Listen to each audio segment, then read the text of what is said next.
Hi, it's Mike Thornton here from Pro Tools Expert, and in podcast 108 we discussed the whole issue of control surfaces, and I mentioned that I was getting a Hotkey Matrix unit to review, and that even as Keyboard Ninja I was looking forward to trying it out. So let's take a look together at this unit. The concept is to take a conventional point-of-sale keyboard from Cherry and turn it into a dedicated Pro Tools controller, with the simple aim of having one function to one key. At first glance, it looks a little daunting with 144 keys laid out in an 18 by 8 matrix. But Brian Daly, the designer, has worked hard at laying out the keys in sensible groups, so that once you start to get to use it, it all makes sense. I'm not going to show you every shortcut and what it can do. The detailed manual that comes with the Hotkey Matrix does this very well, but I am going to highlight some of the functions that I'm already finding very helpful.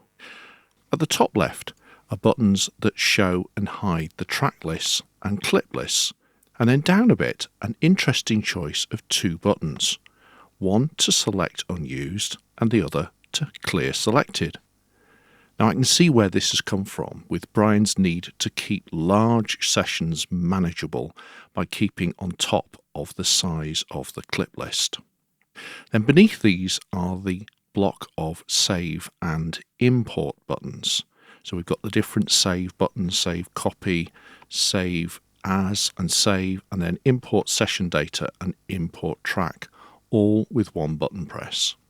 Then to the right of these there are a block of buttons so that you can access a window in one hit.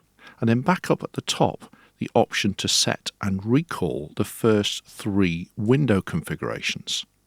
Now I've tended not to bother with window configurations, but with these buttons I can see me starting to use them a lot more. To the right again is a block that are all track related and make creating new tracks very easy with just one button push. Beneath those are a row of buttons for track functions like record, input, solo and so on. These work on whichever track the cursor is on.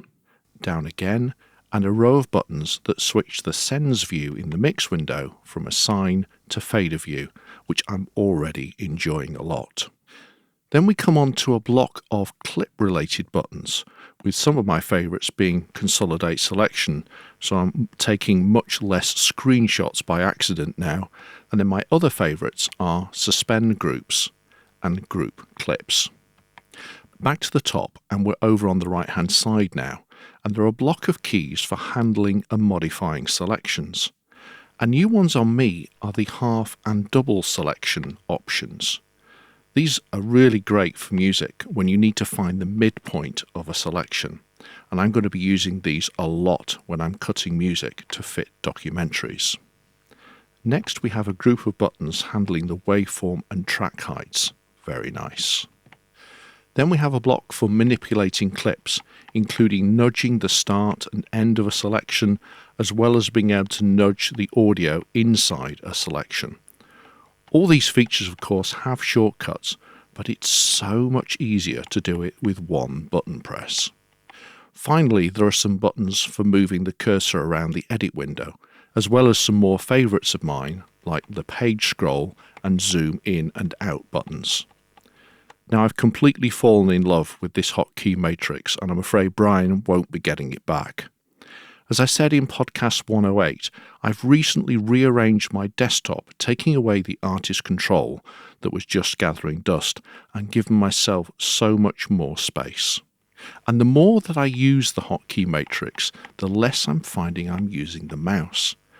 Now, I currently have it on my left-hand side, which is the way Brian suggests, but I might try it on the right-hand side to make me take my hand off the mouse to do something else, to relieve any potential RSI. But we'll see. So who is it good for? Well, I would say anyone who lives in the Pro Tools edit window. So in post, that could be the dialogue, the effects and the Foley editors. And in music workflows, if you spend a lot of time working in a session in the edit window, maybe tidying up drum tracks, working and comping vocals, then do take a close look at the Hotkey Matrix from DNA Music Labs. See you again soon.